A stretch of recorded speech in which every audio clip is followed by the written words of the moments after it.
आइए सभी धर्म प्रिय बंधुओं को जय जिनेन्द्र। आज हम सभी लोग रत्नकर्ण श्रावकाचार्य ग्रंथ के श्लोक क्रमांक 19 और 20 का अध्ययन करने जा रहे हैं। अब 8 अंगों में जो सम्यक दर्शन 8 अंगों से सहित है, उन 8 अंगों में कौन कौन व्यक्ति प्रसिद्ध हुए हैं, उन व्यक्ति की चर्चा हम यहाँ पे आज से प्रारंभ कर रहे हैं। 2 श्लोकों के माध्यम से उन 8 अंगों में कौन कौन प्रसिद्ध हुए हैं उनकी बात यहाँ पे आचार्य महाराज ने की है। आइए देखते हैं। तावद तावदंजन तावदंजन चौरोंगे तावदंजन चौरोंगे तावदंजन चौरोंगे ततोऽनन्तमतिः स्मृता ततोऽनन्तमतिः स्मृता उद्यायनस्तृतीयेऽपि तुर्ये रेवती मता उद्यायनस्तृतीयेऽपि तुर्ये रेवती मता ततो जिनेन्द्रभक्तोऽन्यो वारिसेणस्ततः परः विष्णुश्च वज्रनामा च शेषयोर यहाँ पे रा की रेप है अतः उच्चारण करेंगे शेषयोर लक्ष्यताम गतौ। आइए पूरे श्लोक का हम सभी लोग लयबद्ध तरीके से उच्चारण करते हैं। आप लोग भी मेरे साथ पढ़िएगा।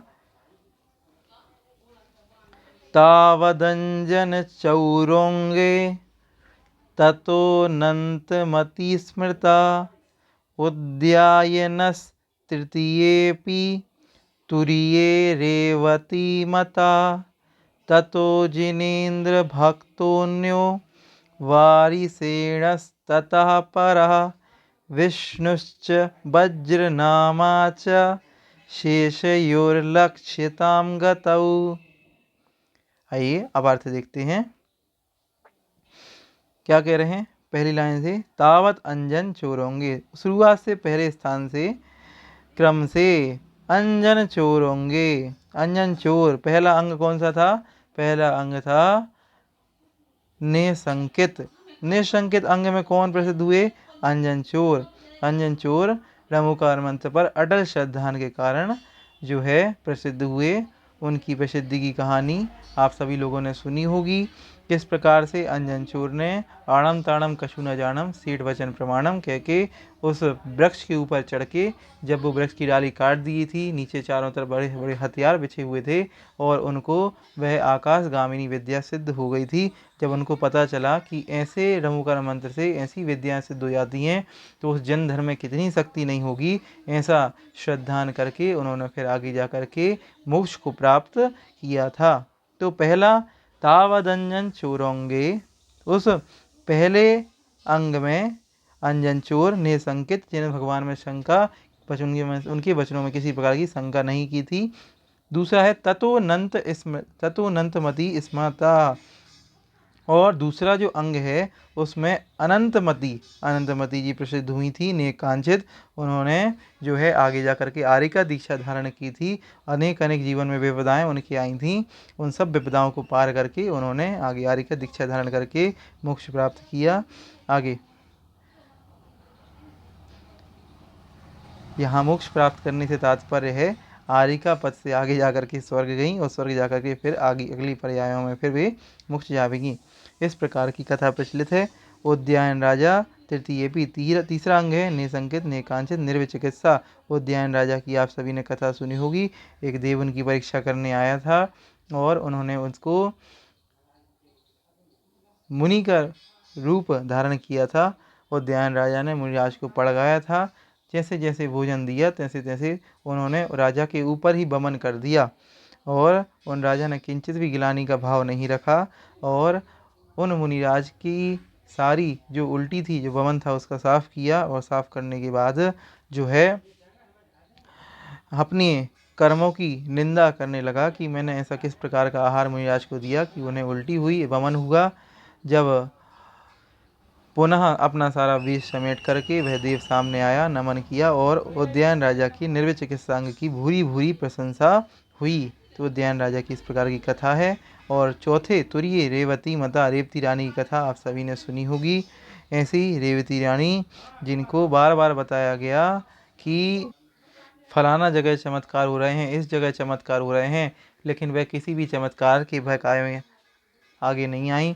अमूढ़ दृष्टि अंग का उन्होंने पालन किया। अंत में वह 24 तीर्थंकरों का समूषण रूप बना करके वह देव आया था और तीर्थंकर का समूषण साक्षात सामने लगा दिया था।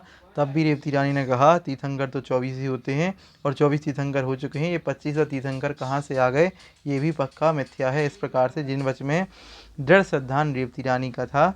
आगे जिनेंद्र भक्त सेठ तत्व 5वें अंग जो है ना, उसमें जिनेंद्र भक्त सेठ प्रसिद्ध हुए। उपगूहन अंग में जैन धर्म की रक्षा के लिए क्षुल्लक ने वेश बनाया और चोर उनके घर से मंदिर से क्षुल्लक के वेश में वो रत्नमयी मणि चुरा करके ले गया। बाद में जब सब लोगों ने चोर को पकड़ लिया और क्षुल्लक के वेश में सभी लोग उन क्षुल्लक जी को गाली देने लगे, तब सेठ ने जैन धर्म की रक्षा के लिए उन जो क्षुल्लक हैं उनको यह बताया कि ये मणि मैंने ही इनको लेने के लिए भेजा था और ये चोर नहीं हैं। इस प्रकार से क्षुल्लक जी की उन्होंने लाज बचाई थी और जैन धर्म को भी रज्जित होने से बचाया था। तो उपगूहन अंग में जिनेंद्र भक्त सेठ प्रसिद्ध हुए। आगे वारिसेन, छठवां जो अंग है उसमें वारिसेन प्रसिद्ध हुए। स्थितिकरण अंग में जब मुनि वारिसेन के साथ में एक और मुनि पुष्पडाल मुनि थे और उनको अपनी तपस्या के बल पर बार बार तपस्या के कारण बार बार अपनी काणी स्त्री की याद आ रही थी, तब उनका स्थितिकरण करने के लिए वारिसेन मुनि अपनी महल उनको पुष्पडाल मुनि को ले गए थे और उनकी जो विभिन्न सुंदर सुंदर रानियां थी उनको दिखा करके बोले इनसे विवाह कर लो, इनका भोग करो, काणी रानी के पीछे क्यों जाते हो। तब उन मुनिराज का स्थितिकरण हुआ पुष्पडाल मुनिराज का और उन्होंने फिर घोर तपस्या करके मोक्ष पद को प्राप्त किया था।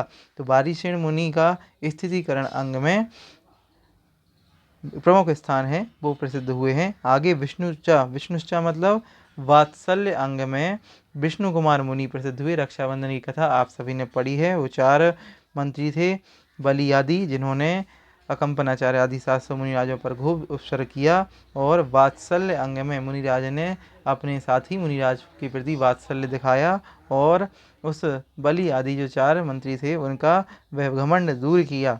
तो विष्णु कुमार मुनि जो हैं वह आगे जाकर के वात्सल्य अंग में प्रसिद्ध हुए। वज्रनामाचा, और जो वज्रनामी मुनि वज्र कुमार मुनि 8वें अंग प्रभावना अंग में रथ निकला था। उस रथ में पहले जैन धर्म का रथ निकलवाया गया, आप सभी ने वह कहानी सुनी होगी।